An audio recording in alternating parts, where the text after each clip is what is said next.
Hello, ladies and gentlemen, welcome to the Philosophical Podcast episode, whatever it is. Fuck it, yeah, I'll check that. I don't even know what episode we're on. I kind of put that in the thumbnail every episode, but I don't actually keep track. I've lost track. But yes, welcome. Today we have a full house. It's myself, Jordan. I'm with Emon, Lewis, and Luca. Today. Hello, and hello.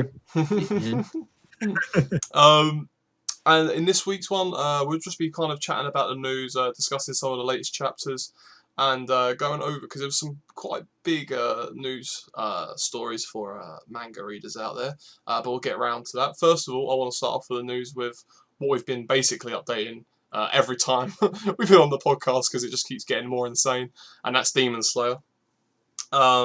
In the last week, it became the #1 IMAX film ever in Japan. It became the #1 film in Taiwan and was the #1 film of all time in Taiwan. And in the month it was out, so over a 31-day period, it earned 23 billion yen, which we worked out was about 166 billion or something, 166 million or something. I was like, what? Either way, it's just insane. Stupid number. It's just stupid numbers. Like, it seems to be, well, based on that Taiwan thing, it seems to be like pretty much all around Asia. Again, I said it I said it in previous weeks, that I'm fascinated to see how well it does in the West when it comes over, like comparatively to other anime films and stuff like that. Like how it shakes up towards, like, say, Stampede and Broly and stuff like that. Yeah, I'm interested to see that. And F as well. All the Dragon Ball films do ridiculously well when it comes over to the West. Broly's the #1 for the UK right now. Yeah. So that's why I'm fascinated to see if Demon Slayer could be here. I'll be like, what? Like, because I don't really see anyone speak about it here, as much. The thing is, because anime is more accepted as a whole now, Good chance. It is. Yeah, no, you're right. And but in my opinion, I would expect, if it was just here, I would expect even like the My Hero films to do better than Demon Slayer. Oh yeah, I know what you mean. Because as a Western audience would definitely not be as familiar. Yeah, you'd think My Hero is like more recognisable. Although I went in Mankind to shop in the UK, I don't know if it's in America or whatever, the other day, and it was Demon Slayer figures in there as well, so it's starting to get there. I had a lot. Yeah. What you mean. But they've been selling My Hero stuff in there for ages as well. Oh, so yeah, they had the giant All Might statue. They did. They sell My Hero like figures and that at Smith's. Yeah. Some of them look really. I don't know if anyone's ever seen them, but some of them look really goofy. Although some of them that they're bringing in now actually look decent. Horrified me. Yeah, some of the faces are. His face, his eyes are so big. Yeah. You can stare through at my soul.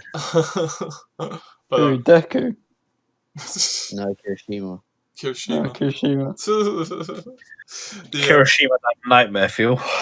I'll give them the judo. I saw the Bakugo one looked a bit goofy, and then they've released a new one, or they brought a new one from Ban Presto that was actually like officially licensed and stuff, and it looked nice. So they're getting there. But yeah, as I said, I'm interested to see how that does still. I think it's also now the #7. Yeah, it's placed #7 out of the biggest films in 2020 in general, like worldwide. So, like, the fact that anime films broke the top 10 is pretty insane anyway. I don't know what last one got a lot of competition, to be fair, this year. No, exactly. Yeah, this is it. So, I was thinking, like, if any other anime film has actually managed to do that, I doubt it. But like you say, it's been a pretty good year to do it, kind of thing. If it was going to be any year, it was going to be this year with the amount of, like, least amount of cinema. You know what's funny? I would have expected, like, Weathering With You to do better this year. See, that's true. Yeah. Obviously, same person who made Your Name, so Yeah, it was pretty hyped, and like it was all before, like it all came around before the pandemic thing. Something threw me off the other day, right? I know Luca and Luca probably don't know, but that thing the other day, what was it? The series Keep Your Hands Off Aizuken. Yeah. I watched this guy put it in like, oh, it was an anime in 2020, right? And that blew my mind. Yeah. So I was like, that shit come out. I thought that shit would come out like. I thought it was like beginning of 2019. I was like, what? I feel like I've been listening to that. I think they had like a bit more promotion earlier on. That's why it may have seemed like. But I know what you mean though. Yeah, it feels like I've been listening to that opening forever now. But I know what you mean. But it was very early, like at the beginning of the year. Yeah. Oh man, what is that? That's a good opener. I need to actually watch the series. That sounds bad, but I do need to watch the I series. see so many memes around, but I do want to. Yeah, it is on the watch list. Yeah, a Definitely. lot of people really liked it. To be fair, who watched it. But yeah, and then news from Isayama apparently from an interview in Japan saying that Attack on Titan is 1 to 2% from completion. Which I mean, how many chapters out now? Like, is it like 160, 170 or something like that? It's close to that, right? Around that Yeah. number, yeah. And it's so that would lead me to believe that it's going to be like 2 to 3 chapters, maybe 4. Like I think it's got to be at least 3. Like I think around. I don't think it'll be any more than like. I don't think it'll be over 4. 4, yeah, most. like you say. I think I think this really is the end, which is Yeah. insane. All good things come to an end, you know. Yeah. Don't want to stretch it out or nothing. And as much as everyone's like a bit worried it's going to be rushed because of how much has got to be tied in, it's kind of like I do believe in Isayama because this is actually how he wanted to finish it. So. Like he's already known what the ending is going to be from the beginning, kind of thing. Yeah, and he's been able to have the freedom to kind of fill it out, kind of thing. Yeah, he wants. Yeah. The fact that he's not under the pressure of getting it out weekly as well helps. Yes, yeah. And like that magazine seems to like, he's going to stay, and even if there's like a couple months where he gets like kind of like downer ratings or whatever, but it's so popular in Japan that that will never happen anyway, it seems. No, like it'll carry well. Yeah. So with that and the anime coming out, it seems it's going to be pretty hype. I'm sure there will still be some complaints if it ends like really depressingly. Yeah, endings always regardless. Endings are the hardest thing in anime. Yeah, they actually are. You're absolutely right. Like most of the time, they don't end up well. Unfortunately. Yeah, and it's like it's weird, isn't it? Because things, like you say, things can go wrong. Obviously, if it's rushed, it's whatever, right? I think the most common one, like I've seen in a couple of podcasts, is that they're under the cosh where the companies they work with, they have a schedule. That's where they push them to finish it a lot quicker than they want to. You know? Yeah. Those ones, I think, like I said, Isayama gives me a bit more hope because it's how he wants to. But like we were saying, no matter what happens, there's always going to be some people unhappy with the ending, which is why I guess like Full Metal is seen as like one of the better overall series because the ending is also kind of perfect for that series. Like, the funny thing with Full Metal is you have 2 shots at the ending as well. That's anime wise, that's true. That is true. You can go with the canon ending, or you can go with the movie ending. Yeah. But no, like people like a happy ending. They do, and like with everything kind of tied up, But at the same time, people it's a weird. This is why I think Full Metal is like seen as one like the most overall like good series because it gets everything just about right. Like it has enough sadness still in it, so it's not like a completely like they're just happy. But then at the same time, as you say, it's a happy and wholesome kind of ending. You can't really get a happy ending per se for Attack on Titan. No, it's already sad. Like it's past the point of like getting the ending that we all would have wanted. Yeah. Like the main cast or most of them will end up dying. You know what I mean? This is it. We've already come to the acceptance. Like, I mean, I still think it's weird, right? Whenever I think of Attack on Titan now, and I'm like, oh, Hanjay's dead. It still doesn't really hit me. And then I'm like, oh, Hanjay's not there. Like, it's weird. And it's going to happen because it's going to be like, 3-4 chapters left. We could have, like, Isayama could hurt us. He could be like, oh, chapter a month, really boy. Death a month. Well, mate, that's what I mean. Like, he could just be so savage. It could even be more than a death at this rate if he's only got 3 chapters. He's going to slowly kill off all the rest of the cadets. That would be so sad. I mean. Oh, my God. But the way it's going, it will probably happen because if they open the path, and take out that many colossal titans, there's no way they're going to be, No. So yeah, we're kind of prepared for it. That's the thing. But Isayama always throws something in there. Well, it's just the whole mass. Yeah. You know how when mass genocide, like when you're wiping out pretty much the entire population. Yeah. And then essentially you're resetting humanity. That's what it is. It's like it's just so like it's almost like even though we're attached to these characters, they kind of know they're how do you put it, like dispensable. Like they know they're worth nothing in the grand scheme of things in terms of like, they know the purpose in life now. Like ultimately is to look at the bigger picture and the rest of humanity for the rest of time. Well, at this point most of humanity wants to stop Aaron. Whereas Eren's perspective, well, we don't even know if it's truly Eren right now or if it's Ymir. Ymir, or, yeah. You know what I mean? Like who has more influence right now? That is an interesting thing because I still don't know. I mean, the stuff with like Eren in the past and stuff makes me think that it is still Eren. That this is maybe even though it's a tough one because like if it was any other series, I thought for ages ago that it was doing a Code Geass in terms of everything is all part of his plan, right? Yeah. But then it's like those chapters. That chapter we had, I think it was 133. Where it's just an Eren only chapter and it's him like free and stuff and seeming deluded. That kind of stuff throws me off because I'm like, well, if that's actually how he's thinking on his own, then he generally believes it. You know what I mean? Like, and as you say, in all these moments, even in the paths and stuff, when he's talking to the rest of them, Ymir's still there. Whether that's just because he's using her power or because she's influencing more than we think. But that's what I mean. But we don't know 100% yet until the next couple chapters. Now. And we're going to see truly if it is Eren's actual will to do this. If it is Eren's master plan for this all to fall into place, it will be just insane scenes. Because I still don't know how it's going to go down. But no, looking forward to it. Either way, some people are going to be annoyed. Yeah, I'm sure. We're all going to be sad, that is for sure as well. You can never satisfy people, but at the end of the day, you know, it's ending. We know this. That's it. You know, I feel like a bit like what William said. Like, I feel like people that have read it for this long shouldn't really be expecting a happy ending because then that's not really Attack on Titan. No, like at no point through it have you thought, oh, do you know what? We're all going to be happily ever after. Like, if you have... Well, some of you did think that about a certain someone, and I tried to tell you, but who? No one listened to me. Who? Angie. Oh, I didn't think Angie was going to go like that. To be fair. Well, see, there you go.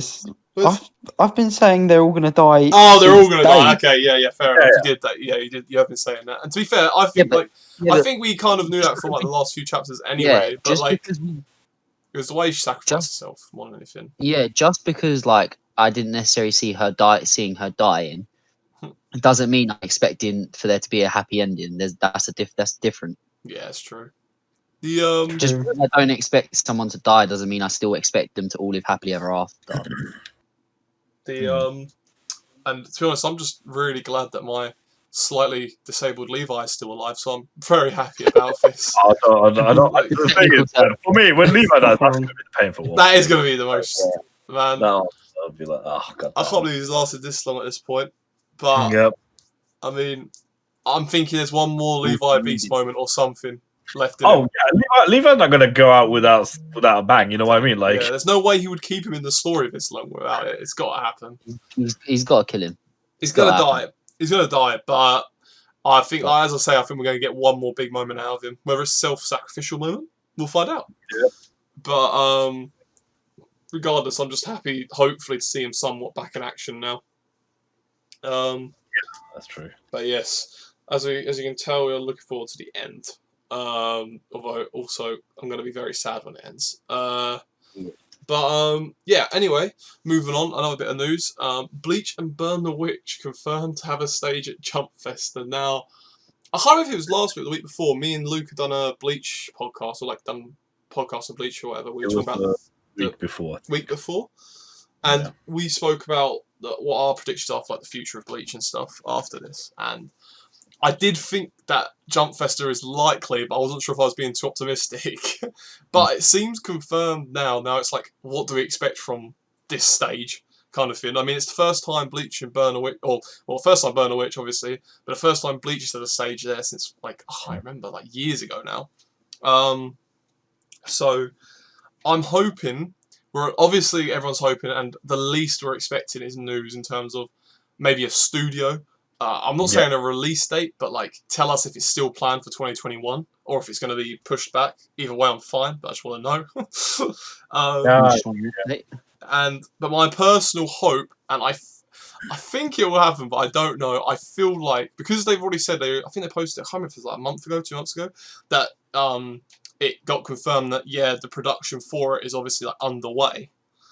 I'm thinking we might get a teaser, man. Like it's just 10 seconds or something, but we might get somewhat animated. And man, I really hope. I mean, you confirm the series. I'm happy enough. Like, yeah, it could even if they say it's coming out the following year. You know what I mean? Yeah, like, even if it's 2022. Like, obviously, like I'm like, damn, we have to wait longer. But I'm like, because we it's got just coming, man. Like, that's what I mean. Yeah, it's just coming. But yeah, I'm hoping that my prediction. I think I talked about it for my teaser trailer is right of Ichigo saving the Soul Reaper guy, and I think it's going to have like in this. I'm imagining the teaser trailer. I feel like the trailer we already got, the fact that it used an old OST, or not an old OST, but an OST from the original anime series, maybe they'll bring some OSTs back, which would be very nice. I would just want to hear number one again if they just do that. That's what I want. I want the most perfect one. I want it to be the teaser. My dream teaser, right, is just for it to be that person waking up from getting protected from the hollows, and it just to be Ichigo standing there, and the number one theme, even if it's just like 5 seconds of it, or just an instrument that starts playing. Yeah, that's what I mean. Yeah, if it's just that, I'll be over the moon. But this is all my head though. This is all my head. But yeah, if it's something like that, there's hope. There's hope, and the fact that it has a full stage. Also, Burn the Witch wise, I'm hoping that will, because obviously announced about season 2 of the next 4 chapters, and probably it's going to be like an anime to go along with it again. I'm hoping that we get a release date for that, or like whether we know whether it's going to be like some point next year or the year after. I imagine it's going to be next year. I imagine he's not going to stretch it out that long, like per 4 chapters. Might even get like a bit of news on how long he's planning on doing that one, like whether he's going to do it for like a decently long, like decent. I feel like the next serialization has to be. I think they might start approaching more of a weekly approach, maybe. Yeah, I hope so. That's the hope. That's the hope. I have a feeling this period we had this year was like the teaser. That's what I'm hoping. I think it's like to gauge how popular it could be. Could be, yeah. The thing that worries me is the fact that it's called like Burn the Witch 2. That kind of makes me feel like, because if Burn the Witch 1 is like 4 chapters and the Burn the Witch 2 is like 100 chapters, then that would be weird. But it depends on how they advertise it after this, because it could just be how they worded it in that one jump. It could just literally just be Burn the Witch season 2. Like, you know what I mean? That's what I mean. So like another 4 chapters, or maybe like 8 chapters. Maybe they'll do it for longer. I have a feeling it'll be longer. I have a feeling it has to be longer. I think so, because as you say, it was still a teaser period. They still wanted to see how well it done, and so far it's done brilliantly. Really, it's like selling well from what I can hear. From what I'm seeing on like Twitter and stuff, and obviously the general consensus. I went out and got the Blu-ray for it. So actually releasing now. So it's kind of like, and I feel like it's I think it sold well. They said in Japan. I think it'll do bits. Even the pop stores, they sold really well. Well, yeah. This is what I mean, and it's like, and so many people in like the West were hyped about it, kind of thing. Like, obviously the Bleach fans and stuff, and I follow a lot of them on Twitter, so it's a bit biased. But yeah, people tend to like really, really enjoy it. So I think, as you say, I'm really hoping and I'm really thinking they are going to do a longer season this time. Yeah. Weekly is the dream, like a weekly series, like full serialization is a dream. But exactly, we never know. We'll see. Even if it's monthly, I'll still take whatever. Oh, of course, that would be brilliant. Yeah. And they could end up doing like the Boruto route or whatever, like just doing a monthly. Like that. And I hope, maybe I'm asking too much of Kubo, but I hope he stays to the art because I love his art so much. But we'll have to see. And what was I going to say? And but yeah, that's it. Like, there's so much potential for Jump Fest that I don't want to like overhype it or anything or nothing like that. But like, I'm hyped for it. I shouldn't expect it, but I can't help but expect a lot from it. So I really hope that it satisfies us Bleach fans and gives us a good amount of like news and stuff to talk about, because I'll definitely be talking about it on this channel. But yeah, Emon, do you want to announce the next headline you wanted to talk about? Yes, I will do it. So, as we know, the events of Boruto is starting to hit the peak events. So, I'll give you a quick teaser for those. But Naruto's essentially using his final form. Yeah. And it could be, risking his life. Because Kurama even states if he uses it, he'll die from using it. But the fact that Sasuke and Naruto, even though they have like both the 6 past powers and everything, this foe they're against, he's on another level. Yeah. For Otsutsuki. And the fact that even those two combined just couldn't dent him. Like, no. So, but yeah, so now we have Kishimoto coming back. Such a crazy time to come back. You know what? The man created the series. If I don't want to say, but he gets to decide how he wants his characters to die if they die. Yeah. This is it. Like, to Naruto and Sasuke, whether the more likelihood of being Naruto, if he ends up, he'll be the first one to die and then Sasuke after. But I don't know how. Depends. He might not die. He might just be in a hibernated state or whatever. Could Kishimoto be coming back to save him? But, you know what? Kishimoto, you can make yourself a character and do some plot armor. I don't care. Kishimoto comes in. If he also does the artwork as well, that would be even better. Yeah. I have no idea like what got confirmed. I heard the writing, but I don't know if he's doing the art or whatever. But that would change shit. I forgot the current one, whatever his name. I forget his name. But he did work with Kishimoto on the original series as a second hand.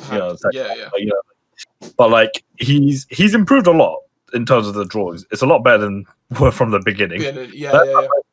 So even like out of the big three, even I'll admit, I think Kishimoto probably is the weakest one out of the three in terms of art style compared to the big three. Yeah. I do agree. Because but Kishimoto's got such great plot. So, you know, and he does have some nice art regardless of that. Like, don't get me wrong. It just suits Naruto so well. Obviously, nowadays it's I think they're all good as each other now. Yeah. It's mad. But I'm talking about like the whole journey from the beginning. You know. Yeah. I think people like obviously Oda's had more experience over time doing that. Man just doesn't stop. Exactly, the man he's grinding so hard. Like man's almost on 1,000 chapters. You know what I mean? Like over 20 years. With Kubo, he's done other series beforehand, kind of like that. So he has a bit more for drawing. He understands how to draw a bit better, kind of thing. Yeah, he's brilliant. Like his main first big project was Naruto. Yeah. But even then, it's still cool. But yeah, so Kishimoto's back. This is the big news. Everyone's like losing their shit over because, you know, the guy created such a legendary series that, you know, it is fitting if he does it. Hopefully he does it all work. We don't know yet. But it'll be very interesting because obviously Samurai unfortunately didn't do very well. In terms of an artwork was being done by, I can't remember his name now. There's another guy who's doing it. But that series, it's just, unfortunately, it's just one of those where people may have not given it a chance. People did say at the end of it, it was getting better. Yeah. But unfortunately, didn't have the time. It didn't last very long. I think so.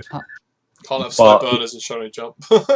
Like this next chapter. So I don't know if he's so this next chapter. I don't know how much he's had influence on this next chapter, or I think it's from the next month's chapter. That's the one where he's going to be hand on hand with the work. Right. Got you.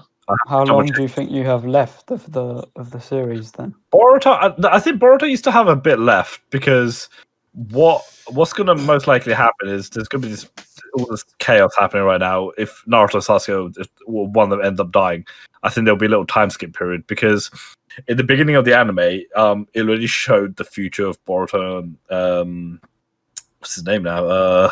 Kawaki.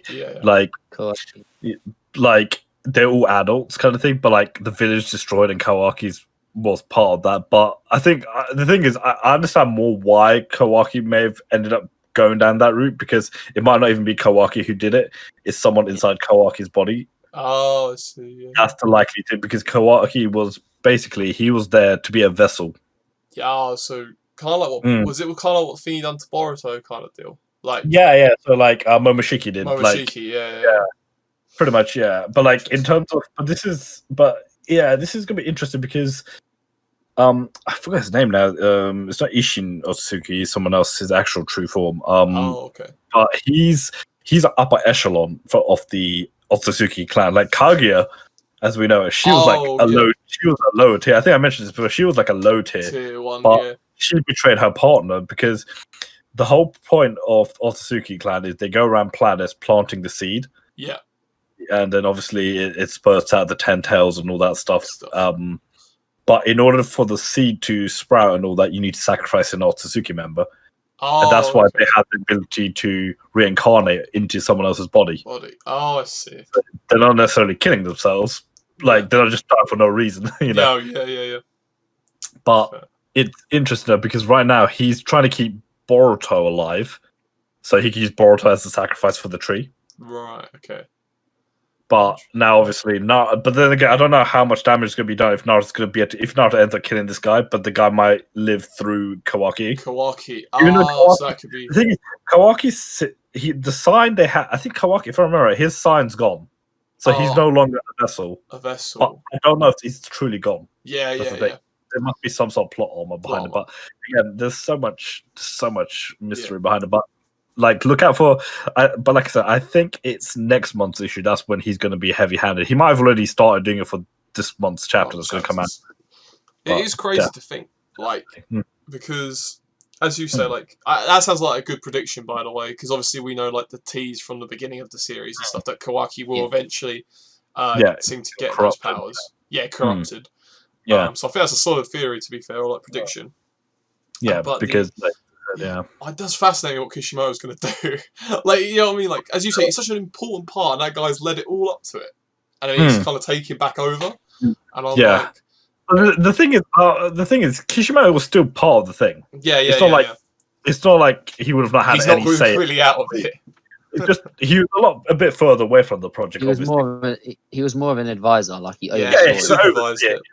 He didn't actually have like hand on impact, if that makes sense. Like it wasn't actually this one, like Kishimoto was more hands on with the Samurai 8 project. Whereas this one, he's like. But it makes sense for him to do this bit because it's such a crucial moment. If Naruto ends up dying, then rip. You know, like I can't believe after it happens, like bloody hell. That'd be insane.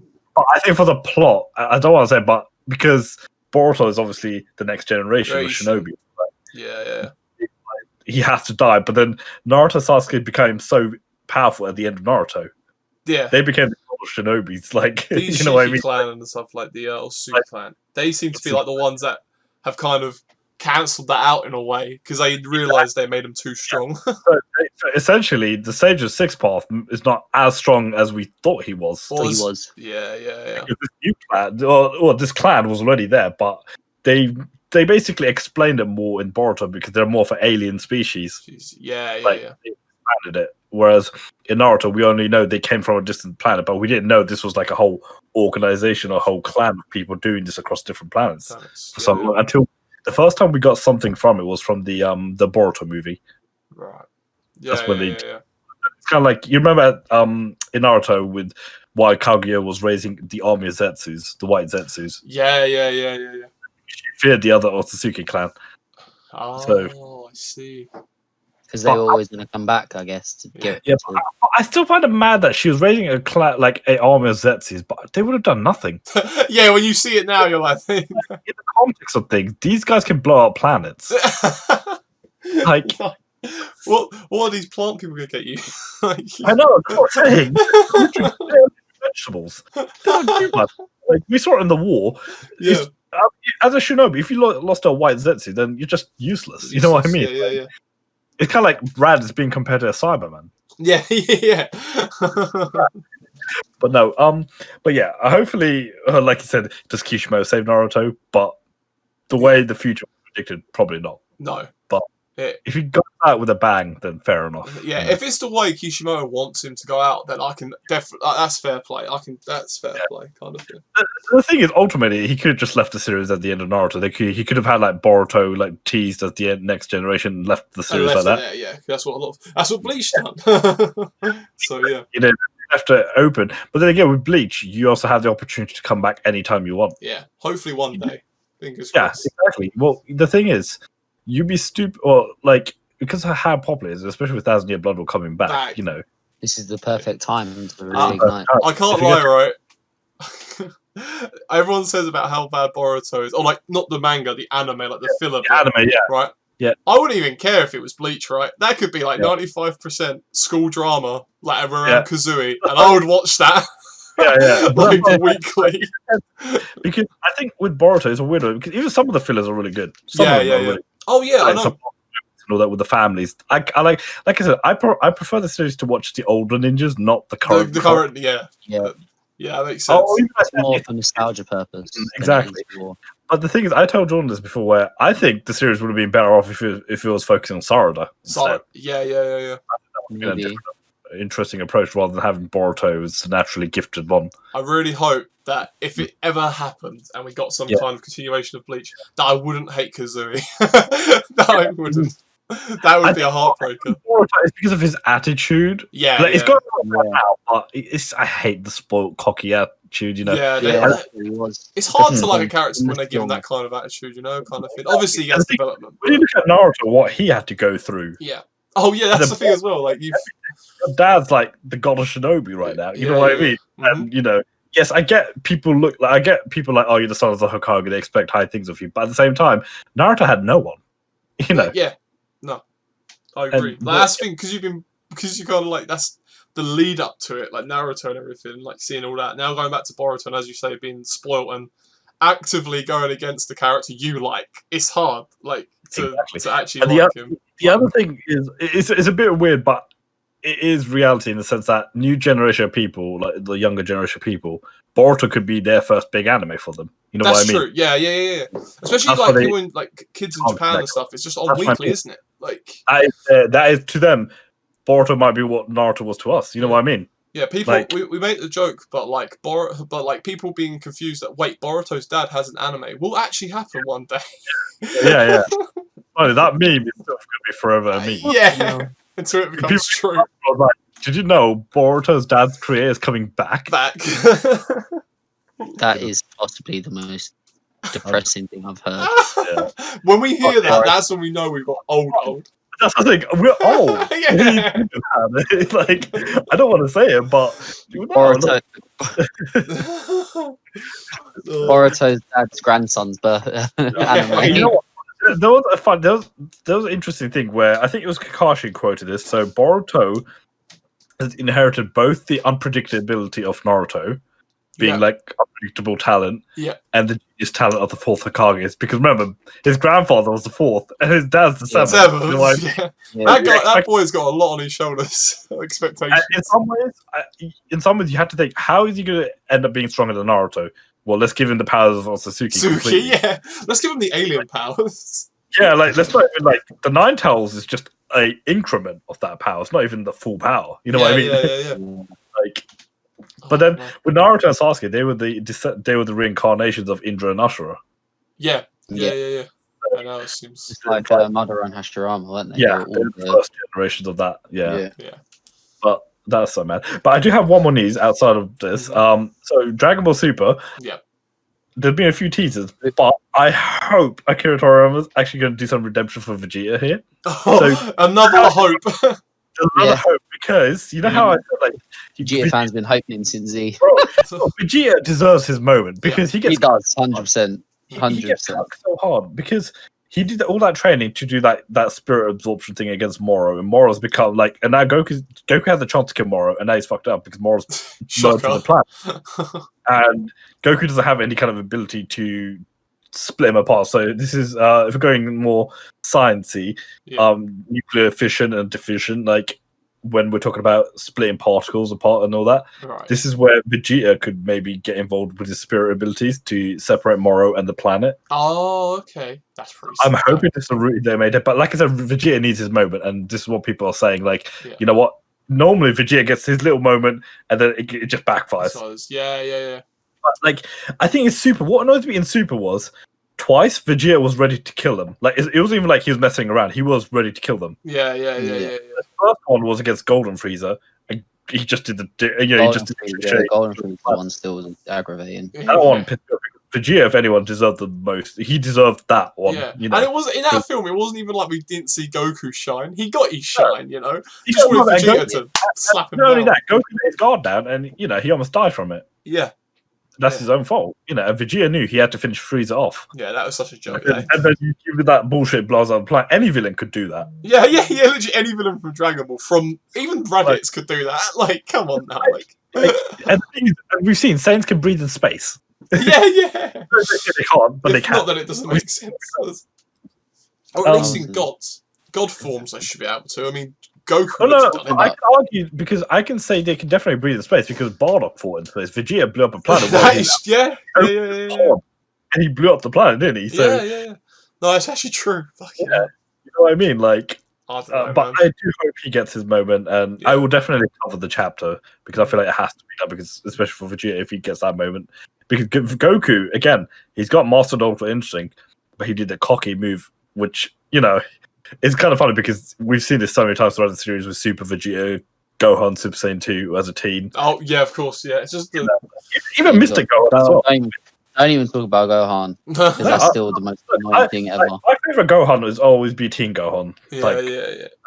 I get why people like Mr. Gohan as well, but Teen Gohan was saucy. But with Mr. Gohan was he just got it so easily. Yeah. That is true. Yeah.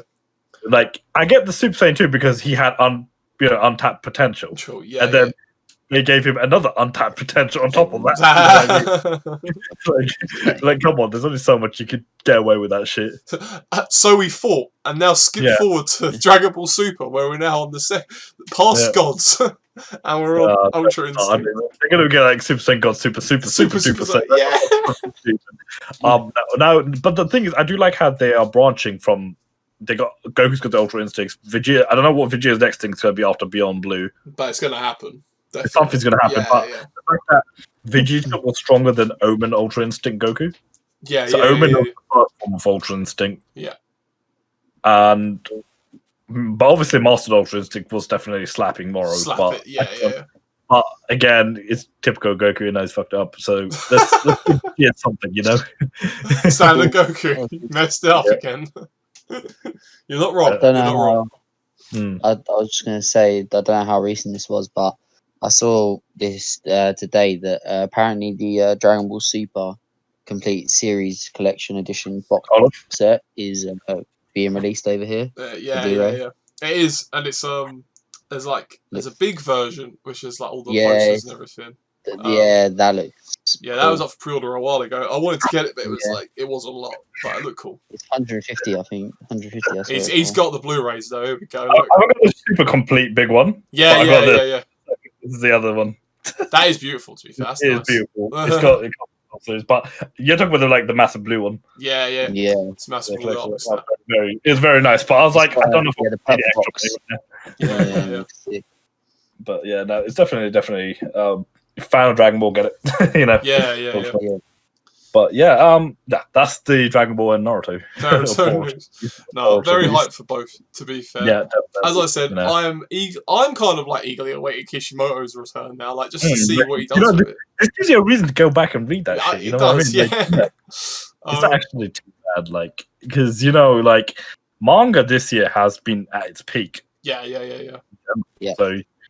Mm-hmm. And obviously we had a lot of series finish beginning of the year, didn't we? We had stuff like Promised Neverland, Demon Slayer, even though they had the controversial endings. Yeah.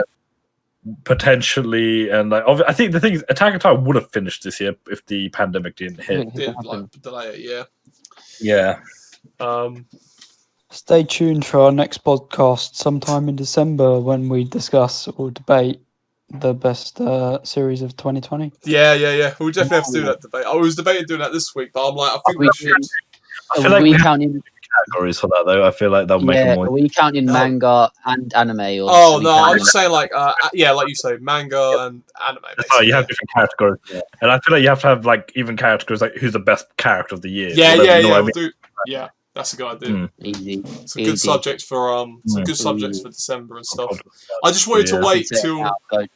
I wanted to wait till the end of the seasons, kind of thing, and also because the winter seasons aren't. I still kind of count them as because they cross over to 2021. It's kind of I kind of count them as 2021. I do want with seasons. I feel like it has to be a brand new series. I feel like that's the. Oh, of course, yeah. Obviously, you can't you can easily put in stuff like My Hero, or whatever. You know what I mean? Yeah, I'll see what you're coming from. You can easily put in My Hero or whatever. Luca is excuse me. Yeah. No. What I'm saying is in every category. Yeah. But I feel like you have to. For me, a better one is 2020 anime. You know what I mean? Yeah. Well, we'll definitely get on that at some point next month. Maybe after like some of the series this season have finished and stuff. We'll do them like weekly and go over some of our favourite series. But speaking of what we speaking of new series, let's talk about some of the series we watched this week then on the channel. So we watched some JJK this week. Easily, probably my favourite episode. He's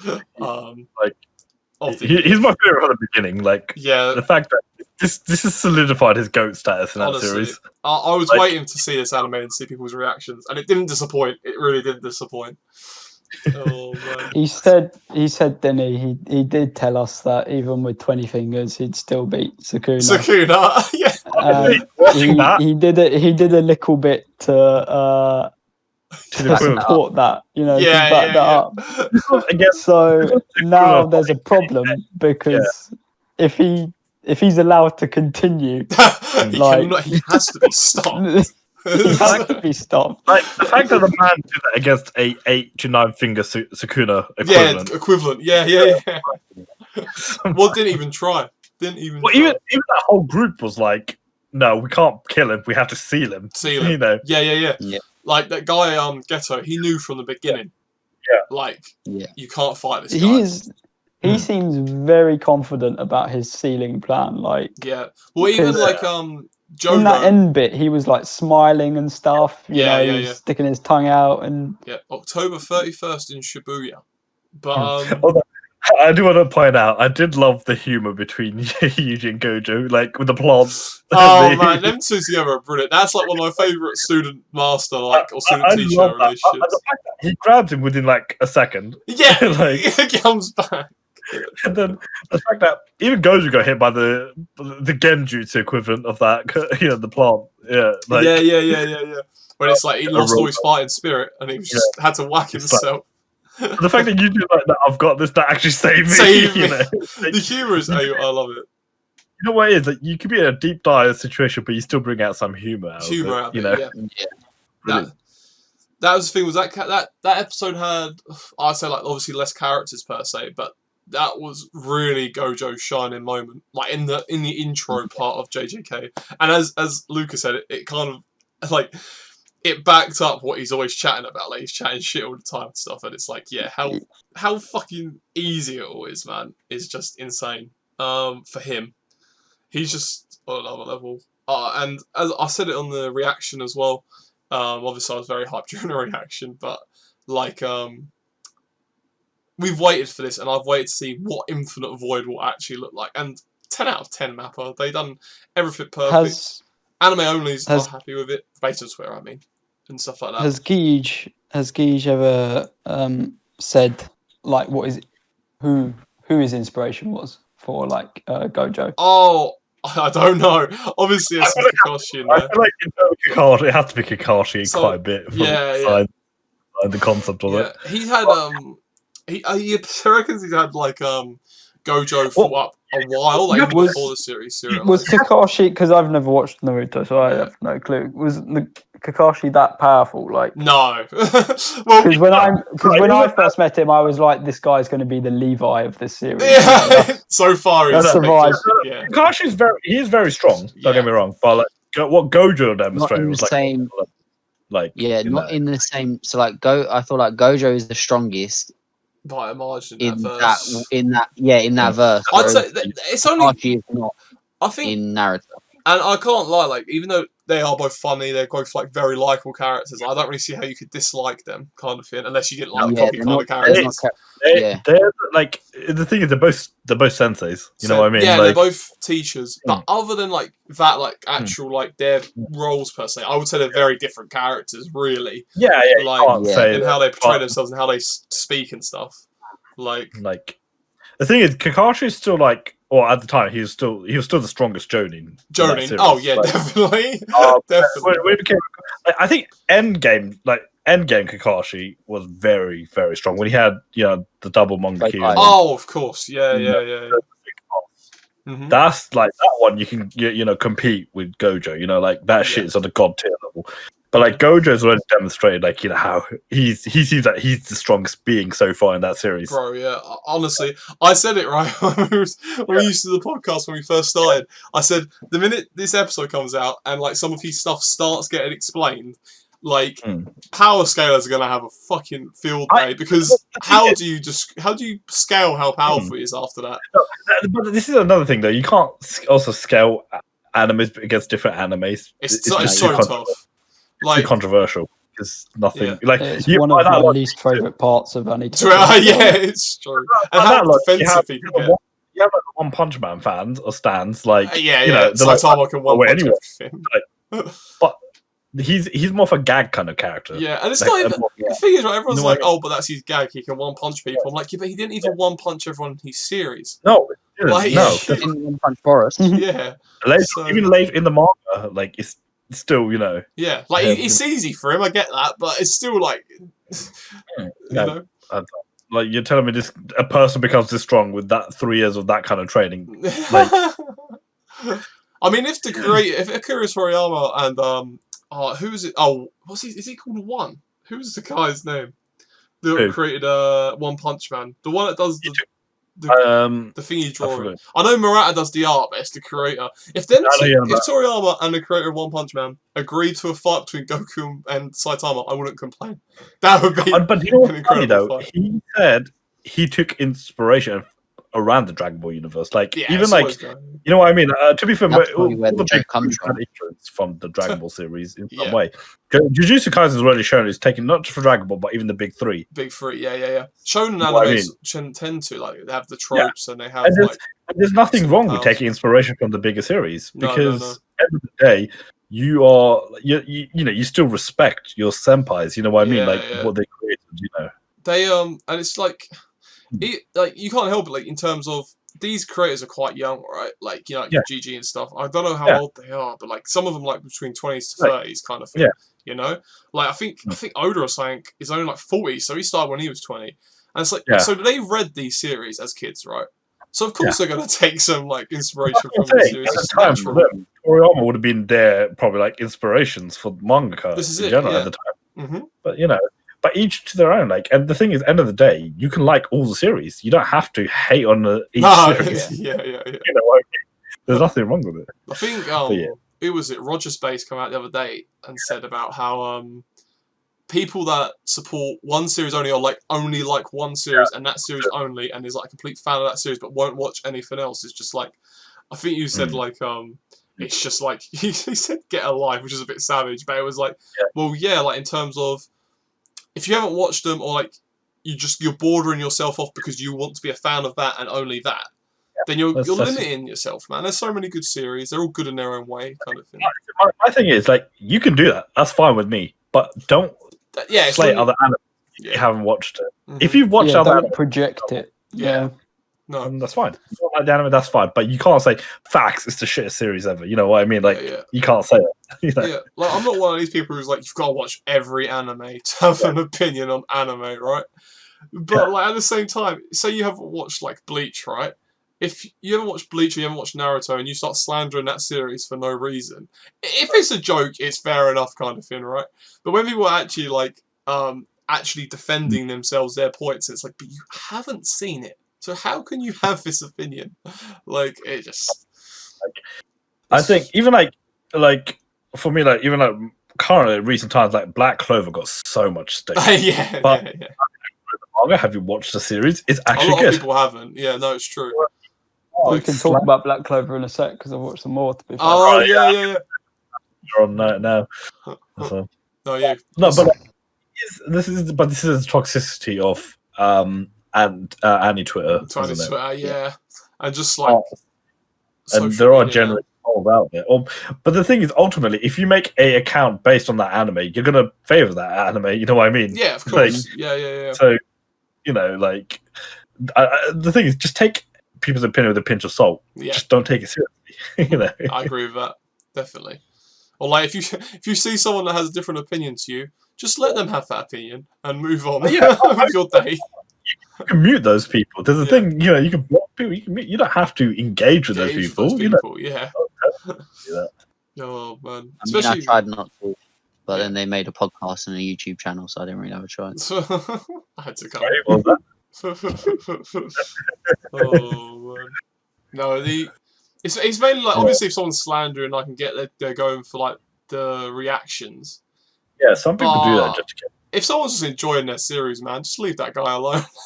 Exactly. I see people like legitimately be like, Boruto is my favorite series ever. It's like, fair enough. That is your opinion, yeah. But that's what I mean. Things like that, like Black Clover, Boruto, or even My Hero. People say like My Hero's my favorite series, and then someone's like, "Oh well, clearly you've only just watched anime. You're not very cultured." Are we gonna start picking Luca now? Yeah. But then it's like, I've watched One Piece and Bleach, and it's still my favorite. Fuck you. Read One Piece. That's also blasphemy, because if your favorite isn't One Piece, then get the fuck out. Have you even read it, bro? Like, I can't deal with you. Yeah, I just find it funny when it comes from you, though, because considering how long I've known you and you were a Bleach stan for so long. Oh, I love Bleach and One Piece. They're by far of you. I feel like your heart is Bleach, but there's like One Piece. It's just not to sound like the Goda preacher from Twitter, right? But it's just I've never seen a series that's better than One Piece. Like all round. Writing, characters, I don't know. Best world by a margin I've seen someone create fiction. Like I feel like for you, it can't be compared to the others because it's an epic. Yeah, that's it's like an epic fantasy. You know, it's it's on a different level. Yeah, exactly. That's how I feel. Like it's like I love Bleach just as much personally, but if you're telling me what one I think is a better series, One Piece, like it is. Like to me, nothing really compares to it in terms of like anime, but like. As what I love more, that's a tough question. That I don't know. Probably Bleach. I don't know it's going to be Bleach, especially 1,000 Year Blood. Blood War coming back, yeah. Next year's going to just be you're just going to be hearing Jordan talk about Bleach in the podcast. Yeah, I'm not going to. I can barely contain myself now, let alone when it comes back. All right. Before I get into that, let's move on to Luca's Black Clover. How have you been getting on with Black Clover, Luca? How are you enjoying it? I need to. Yeah, last time, where did I say I got up to? It was the you were in the ocean, or underwater. Or I think they're starting together. Yeah, I had the Magna and Luck tag team. That's where I last ended, I think. I can't remember, was his name Vettel? Whatever his name was. Vettel? No, at this point, the Beast guy had already arrived. Yeah. And they went... I can't. I'm not going to spoil it. I'm going to try to keep it spoiler-free as possible. But Iman knows what I'm talking about. You know, they went all out against him. Anyway, since then, we've had a very big Noel moment. You know, her development has been great. That's why I think like she's up there for me. Like her development. I'm starting to see it. Yeah. And then later on, when you see her next power she unlocks, then you'll be like, okay, you know what? They've actually done really well for that. Yeah, it's crazy. Like, just in this arc, like she's come so far, and there's still so much left to go. You saw like the Sea Dragon Roar, didn't you?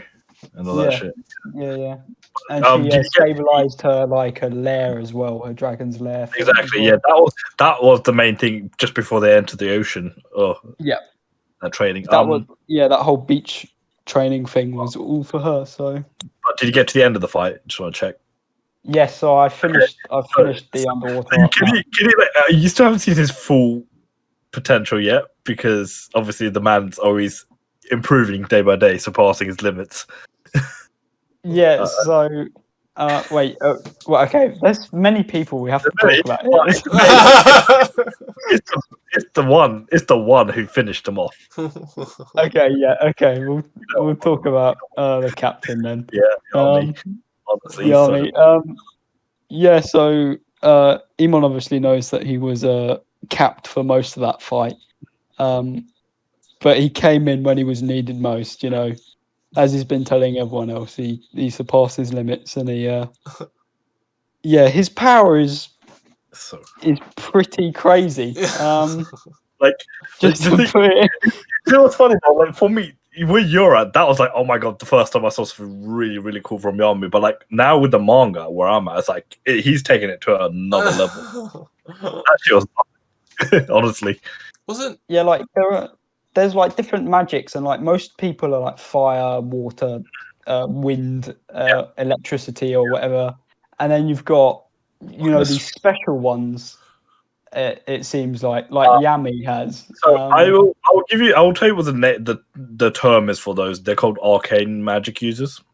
Okay. So this is from the the Heart. I think it's the Heart the country of Heart, whatever you call that kingdom, the Heart Kingdom, whatever. So they measure people's power levels on a grading scale, and I think it's rank 0 is technically like the highest, but then arcane are the unique users, and you can't actually scale them. But that comes a bit later on in the anime. They're showing it because it's in the more recent bits of the anime, but it is a very important scaling system you learn. Would someone like Klaus with his steel magic, would that classify as arcane, or is that like Earth? No, because steel. I think no. I think that's I don't. They never really told his rank. If I'm gonna be honest, it wouldn't be as high anyway. It doesn't seem very powerful anyway, to be honest. Even is not a arcane user because his is wind magic, but it's like up there. You know what I mean? Like his magic level. But like people like I'll just say now, like Yami and Asta, they're already classed as arcane users. Yeah, of course. And then Asta's arms are like.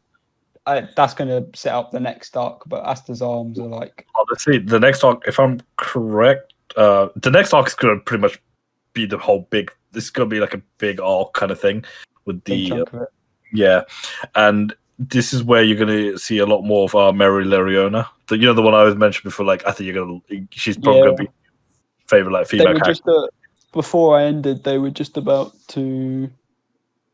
With him, no. Were we seeing her take over? No, I haven't seen her yet. They were gonna go do something. I can't remember. It was something to do with Finral and anyway.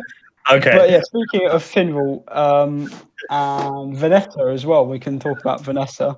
Yeah. They helped Asta a lot. It's a really cool combination fight. It was a sick combination fight, yeah. Finral is pretty handy, like he is very underappreciated. Like he's not like a combat kind of guy, but as a support character is very useful. Definitely. I'm trying to remember what is the next. I can't remember which order is the next arc. If it's, I'm gonna say like Vanessa will get her own arc, like a little mini arc around her as well.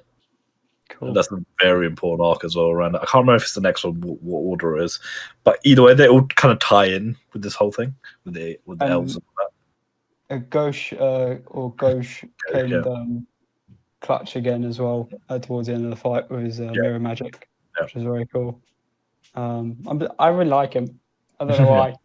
I can't hide it anymore. I do like his abilities, but then I think a bit too many times he has too much of a sister complex. He does set me. He does push me away every now and then. Then he does cool stuff like that, and I'm like, "You're sick." He's so obsessed with, like, really badly obsessed with it. It's just. But fair play to him, the mirror magic is handy against, like, obviously you saw it against the fight against Lish. Yeah. And we saw Grey as well. Yeah, I was gonna say, what did you think of her actual thing, her actual form? It looked like Marks, and that made me laugh. Jordan doesn't know who Marks is, but when you see Marks, you'll know. That's one way of putting it down. She in the recent, I don't want to say too much, but in like the recent chapters, some of her, I think it's in chapters. I can't remember how far back it was, but like her developed powers are insane in concept of what she gets. Yeah, like her and Ghosh together could be an absolute they could build an army, But yeah, she's probably going to be quite annoying. She is like that weird. Yeah, I know. She becomes more useful later. But what was it? But you've noticed how they actually have an appreciation of developing all the characters around. It's not just the few main protagonists. They do try to make effort with everyone. Yeah, it is a squad at the end of the day, and and that's what manageable. It's a manageable amount of people as well. Like it's not, there's not too many characters that is flooded. Like you said that, but then the next arc's gonna have the other squads involved as well. Oh, nice. Fair. So next building up, but like they also get some character development from this. So obviously, you got like even like the Golden Dawn with like Mimosa and all that. Yeah. But it's just interesting how they but the power level scaling just gets blown out of proportion after that. The next big arc's coming up. Yeah, I'm interested because this the Beast guy was meant to be the strongest of the three. So that's how they portray it. But if I'm going to be honest, I think out of the three, I'll definitely say Raya's better. Fair. But I don't know. But like I say, you got a big arc coming up, so I'll leave that with you. Yeah, we'll leave that one for now. What's next on the list? We got Haiyku. We watched. We saw the leader. I mean, you know what, Lou? Do you want to go over it? Yeah, I'm here. I mean, this week's episode was about the captain who. I mean, we haven't really seen him. Yeah, nor did they say that they really saw much of him at all in their in any of their highlight tapes or anything. But he turned out to be really important for that set. Yeah. Just so they could get back on level terms. Yeah. I mean, it's his first tournament since joining, right? Like in third year. Yeah. So he was an unknown quantity, really. Yeah. No, they didn't know nothing about him. Mm-hmm. And then usual Haiyku stuff, really. He had a very good backstory for one episode, really. You only see him in one episode, but you already see his gran and everyone their relationship. Yeah. And then you see obviously another Haiyku thing common. You always have, like Emon said during the reaction, they always have really good partnership, like bromances. Yeah. Mm-hmm. There's always one bromance on each team. Yeah. And him and Aran seem to have that one for that team. Yeah. And then it was just a really good episode. You had little bits from Tsukishima and stuff like that. Yeah. I enjoyed it. It was his name Kita, right? The captain. Captain Kita. Yeah. He really impressed me. Obviously, they basically use him because they're, as we've said before, they seem insanely good. This team, I don't know. Without it being plot, I don't know. Without it being plot, I don't know how Karasuno are getting past them, right? That's what I mean. But then again, they got past Ushijima or Shotazawa. Yeah, that's what I mean. Yeah. I think for the plot, they will definitely move them on. So even though individually they're a stronger team, the opposition teams. So based on that, it's I'm guessing before this they basically got just not destroyed, but they basically won with ease in the last previous matches. Yeah, and stuff. They never really had to use Kita. Because he's out there to clutch the game when they need a kick up the back, basically. Yeah, and he keeps everyone on their toes, which is really good. That's the thing was, it was very evident when they took the second set because it's 9-point difference. I think it was 9 or 10 points difference. Yeah, and they were kind of losing a bit of energy. Because as Karasuno were gaining the momentum, coach puts him in. And everyone, because he doesn't just put the other side of the court on edge, he puts his own side of the court on edge because they're he puts pressure on his own teammates. But it's kind of weird because he doesn't actually verbally abuse you, kind of thing. He's not shouting at you, but he says what he needs to say. He spits facts. He spits, exactly. He spits facts where you're just standing there, I can't say anything to that. You're right. I didn't try or I didn't do this. Well, look what he said to was it? Oh, what's his name? Is it Mia? That's what I was about the serve. He was obviously he's a very flashy player, but in terms of what they needed in that moment, he while watching the game because he's so analytical, they realised that they won more points from him doing the jump floaters than they did from. And the thing is, you saw one of the best serves, and it was Sumo because the way he curved that in, that's insane. We haven't seen anything like that. No, insane. You've seen the power shots and all that. That's cool. But the way it just, even like, the thing is, he put Nishinoya under so much pressure throughout that whole thing. Yeah. I'm still waiting for Nishinoya to come back. That's what I mean. Like, he needs something back. Yeah, he's gonna redeem himself. Yeah. I've never seen him. No, he's like second guessing himself and stuff like that. Like, so, and like as you say, we've never seen him do that. He's usually like getting everyone else up and stuff. He's the energetic one, but it's funny that, you know what, Asahi got his little moment. Yeah, so fair play. Good. To him. Yeah. Kageyama, man. Kageyama every episode he's getting better. It's insane. Yeah. And now we have this whole build up between I forgot the guy's name. You know, the guy with the weird. Yeah. So like he's thinking that well, is Kageyama a better defender than Suki? Oh yeah. No, he we're hoping that he's definitely gonna get like what you call it like get proven wrong. I feel like he'll have his moment. I think I do think that this series they've set up for I feel like the reason why Karasuno will win is that the other team have judged their players too early, like that they can't improve. Like the whole thing with Karasuno is they're constantly improving. Yeah, that's what makes them so dangerous. That's what they said even back in the Tokyo training camp when they lost all the games. They said by the end those teams didn't want to play them because they would just try out everything. And now that they're actually like this is almost like their final form of like trying, as they say, everything. Like they can do so much. I feel like improving. I think by the end of the series, you're going to see Nishinoya have his bit where he'll return a serve, or like he'll have his, and then you'll have Tsukishima have a big part of the game where he gets a couple of blocks. I think Yamaguchi might, the other pinch server, might win a couple of points because he's sort of in like what Yamaguchi's role was when they played Shiratorizawa. That's sort of what he's in right now. That he's self-doubting himself and he's always nervous. So I think he'll win one, like he'll get a point or get a couple of points in the next set. So yeah, probably. They're constantly developing, aren't they? That's why they're such a dangerous team. Plot-wise, you know, it's going to be Nekoma and Karasuno. It's got to be. Yeah, 100%. Even more so after what Kuro said after we saw them win. And as much as like as I think we said it in the reaction, how obviously if Karasuno can improve and get past this team, then obviously you'd think they could get past Nekoma because Nekoma do seem worse than them.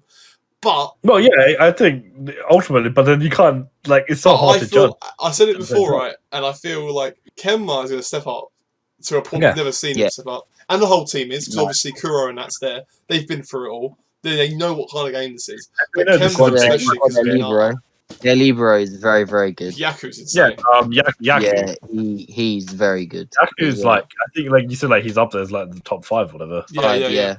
So I mean, at the beginning of the series, he was ranked the best. Like out of because Nishinoya was ranked the best in their prefecture, and then they said that Yaku was actually better than him at the beginning. Don't know about now. So this is the thing with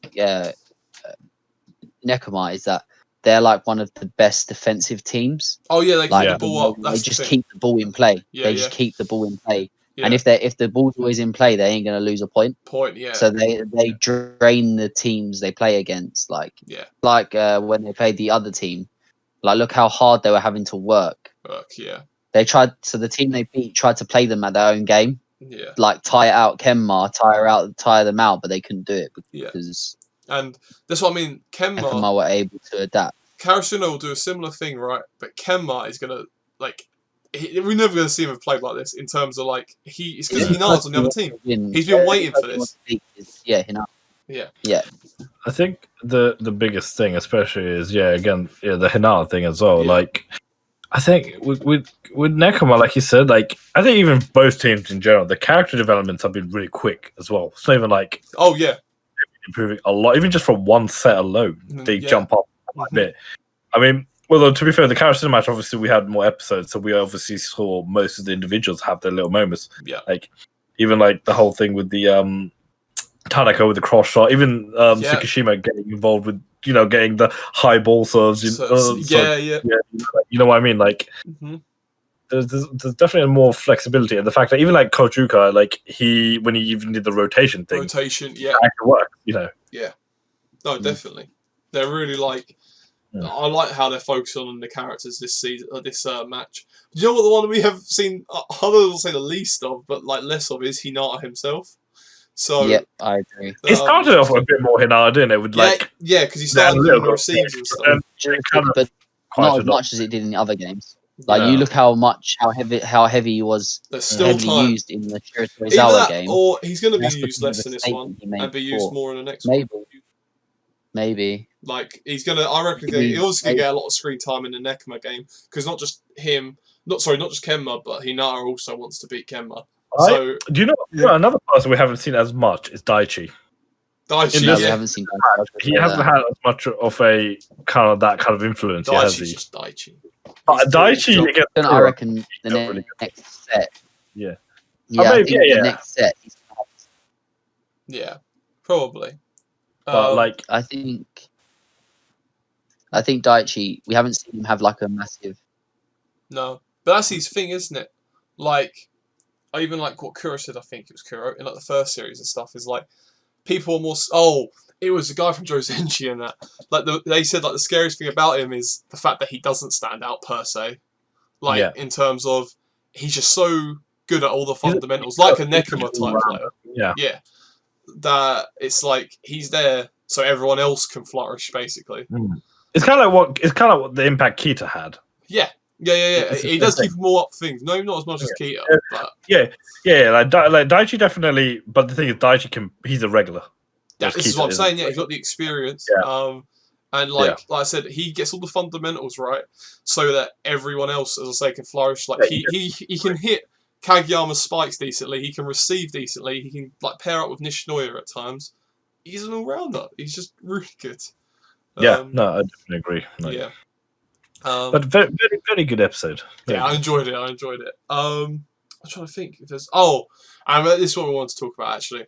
My Hero. So, this is My Hero manga spoilers ahead, by the way, for anyone that's not read it. So if you haven't, then please click off or skip this section.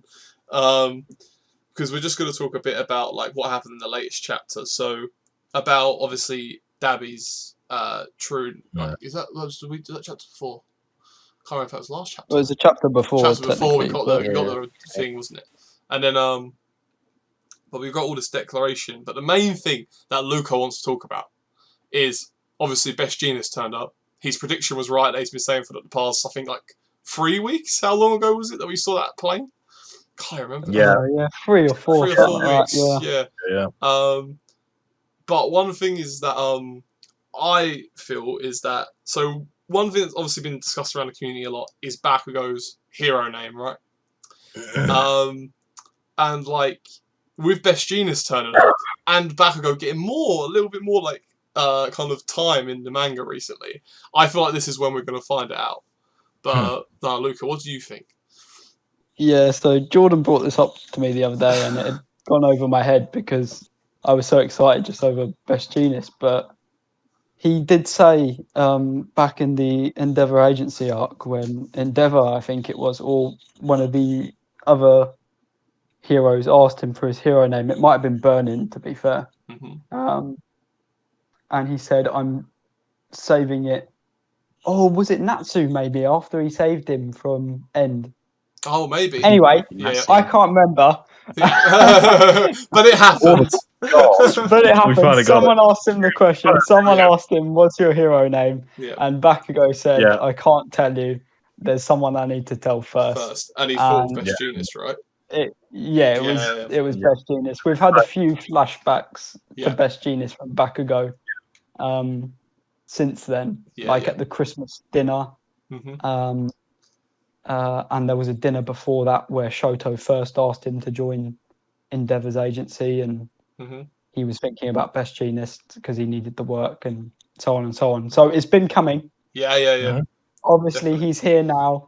As Jordan says, Bakugo's up. So and that's the thing is like Horikoshi kind of showing that as well. Like like he didn't do much when he was per se on screen the other time, but they showed he was there and that he was up. Up. So I kind of feel that's kind of hinting at it, like he's going to do something.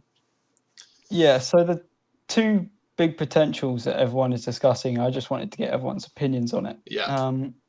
Is the first option is Kachan. That's one name. People don't like that name. No, yeah. As we'll discuss. Yeah. And the second option is Ground Zero. Ground Zero. That's a very cool. Now, yeah, for those that don't know, Ground Zero is also the name of the place in Camino Ward where All Might fought All For One. Oh, okay. That's pretty dope. So that's pretty dope.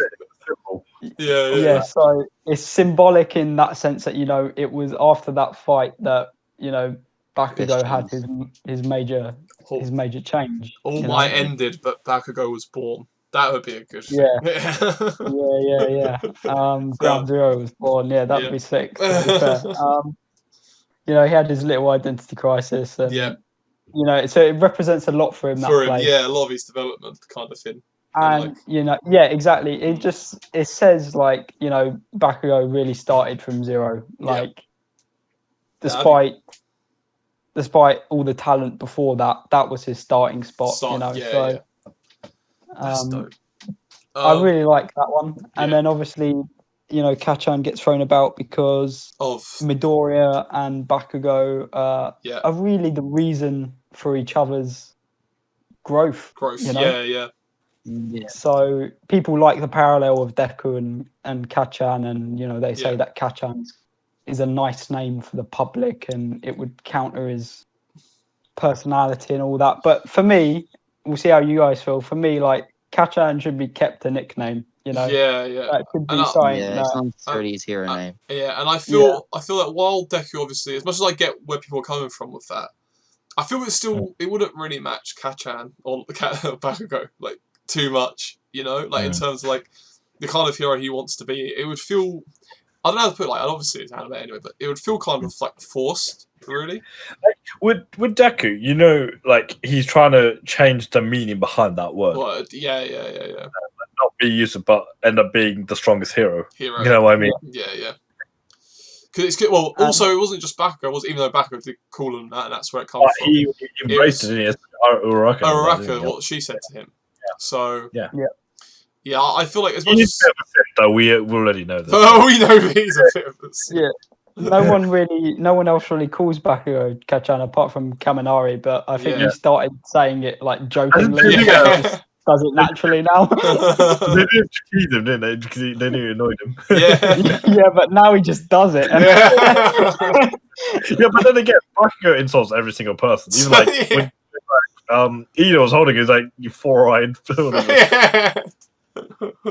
Oh man. Yeah, and it's so that's another point actually. Speaking of Ida and Shoto as well, people have also said, those four top of the class, whatever. Ida maybe not anymore, but Ida's Ida or Tenya because he's waiting to take the name of Ingenium, and Shoto is Shoto because he wants to be his own hero. It's He doesn't want to be Shoto, not Endeavor. Yeah, exactly. So. Yeah, well, it's nice to think about, Bakugo is Bakugo, he's not, he's not anyone anyway, I think it's such a hard one to predict. I like the Ground Zero theory, though, in terms of, or if he just, I wanted to tell Best Genius that I went with King Explosion Murder anyway, just to annoy him. And that's that. We shouldn't write that off the table. No. Yeah. I bet if he said that to Best Genius, he'd get a slap or something. Yeah. After all this time, he's been hospitalised. Yeah. You have to deal with. That is the first thing you say to me. Yeah. Oh man. Isn't it? I wonder if we could get a flashback about their time at the agency. Maybe Best Genius had a nickname for him or something, and that's going to be his hero name. The thing is, we didn't. Yeah, maybe a secret suggestion. What happened between them, so it'll be interesting. It's really it's that time because at the time Bakugo hated everything about that internship. he said, I think he said at one point, like, I wish I could go home. And going home means going back to his mum, who he clearly didn't have a healthy relationship with. But, ever since then, he's really sat on, like, Best Genius words about, having a meaning. And obviously, after everything he's experienced as well, it's all added to it. I think, like, looking at it now, because after the whole thing with now accepting Deku and all that, like, I think he reflects back that the teachings behind what Best Genius was trying to, teach him, control his anger and everything, his emotion. Yeah. I think now he reflects back on it and thinks, he was actually right, Yeah. Exactly. It is weird how much, like, even though it didn't seem, even when he come back from the internship, that he seemed like one of the more people that kind of wasted their internship a bit. Like, didn't choose one that was actually, like, more suited to him. It wasn't one where he got, like, combat training. Yeah, it was more mental state. Because especially when they were trying to give examples of, like, some students will get a lot out of this and some students won't. I always presumed that Bakugo was an example of someone that didn't. Yeah, but looking back now the amount of time he, like, seems to look up or, like, think about Best Genius and stuff. He must have had such a big influence. Like, whatever something we did. happened or something. It's what he needed at that time. He didn't need to be told how to fight. He could do that already. Yeah. That's true. The thing is, I'm sure Best Genius even knew that straight away. Like, that's probably why he asked to recruit him. That's probably why he sent the thing in. They all watched the sports festival, innit? So and then another supportive argument for Ground Zero as well, this is something I've been discussing with people on Twitter recently, is that it seems to be, like, widely thought that, Bakugo owes nothing to, anyone other than Best Genius. He doesn't owe anything to All Might because All Might is for Midoriya, and he doesn't owe anything to Endeavor because Endeavor is for Shoto. Aizawa is a dad for all, not just Bakugo. So, this name should be for Bakugo and no one else, because he really needs the individual time. Because he hasn't got a mentor, he hasn't got anyone like that. So not to that personal level, no. Like, and obviously, like you said, even though he had the guilt over the whole All Might incident, but I do agree, like, Best Genius is probably the best example of that mentor. Exactly. All Might hasn't, despite that whole conversation after the fight, All Might hasn't actually done anything for him. Like, not to that thing. All he did was involve him in the discussions, but not, actually training him or anything. Exactly. So I really hope after this arc that Bakugo and Best Genius get some student teacher time. Even for your sake as well, like, get him promoted up the rankings if he pulls something big in this fight. That's true. That'd be mad. That would be mad. But anyone else have any, like, thoughts, suggestions, anything? Anyone for the name Kachan? I mean, that felt like the most, like, logical one, but at the same time, it doesn't really suit him. Yeah. Like you said, I think a nickname's that should just stay as a nickname. Stay as a nickname. Like, Deku's one I can understand because of, like I said, he's trying to change the perception of what Deku means. Yeah. Whereas Kachan is literally, like you say, a nickname. That's it. And like you say as well, like, Deku isn't, like, a nice nickname either originally. No. He used it as an insult. Exactly. He wouldn't want to be called that by, like, his friends or whatever. Yeah. But the first time he kind of accepted it was kind of like with Uraraka, isn't it? Yeah. That's actually at UA kind of thing. Yeah. No, I agree. But no, honestly, I don't think anything's being Ground Zero now. Now I'm fully, like, on that idea, to be honest. But behind it, definitely. The idea behind it's sick. Because other than, like, stay XXX, who knows?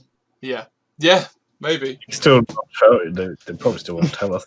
Yeah. They did that with Darby, didn't they? Yeah. Don't do the blacked out bubble, please. He'll just to be about to say it, and then, like, Snipe will, like, shoot him 6 times in the chest or something. You know what I would like to see? Best Genius reaction to seeing Bakugo in that state. Yeah. See if he thinks anything. Then again, I feel like this man is a calm, cunning man. Oh, he's calm. He's definitely gonna be pissed at like his student. You know, he's pretty much like half dead, isn't he? With how much he's impaled. Yeah. We'll have to see. I want a hug. Give me a hug. Give me a hug. Actually, there's one thing as well I saw on Twitter was like about the Dabby thing. Lots of people were like debating whether that blacked out bubble with Hawks, whether it was even his name now. Like, imagine if they go back to that scene, it wasn't even him telling Hawks his name. It had to be his name. What about if it was him telling him that he recorded the whole scene? Maybe it could have been. He recorded. I feel like basically, even if he did tell him the name, I feel like there's something else there, and I feel like we're going to get that next time Hawks wakes up. Or what happens if he said Hawks' real name? Yeah, that's true. The way around. You know what I mean? And then you're linking it back to were they both part of that institution at one point? Oh my god. You know what I mean? Too many theories, man. When you talk to him, it did literally seem like he knew him on a personal level. Yeah. He really loved it. He was aiming for him. Yeah. I agree. So definitely there, but yeah, the thing is, we will actually try to bring out more theory vids as well later. Definitely. There's just so many things out there, and to be fair, like a lot of things have been correct. Yeah, no, they have. Yeah. People really do their research, and people like Horikoshi. I love Horikoshi because he leaves these little things in there. You know, like I love art creators that actually leave like the little hints like throughout the whole story and things like that. So, but no, it's brilliant. Hopefully, as you say, hopefully we can do more theory videos in the future. I'll definitely talk about more theories in the future podcasts. So if you enjoyed this one, then please consider subscribing because we'll be doing this every week, talking about more theories and talking about the latest anime news and all that. As we said during the podcast, we do reactions, chapter reviews and stuff. So if you're interested in anything we spoke about today, please check out our videos and see if you can find something interesting we've said, or leave a comment telling us what you think of that series. Other than that, I hope you enjoyed this video or this podcast, and we hope to see you in the next one. Yep. So yeah. Peace.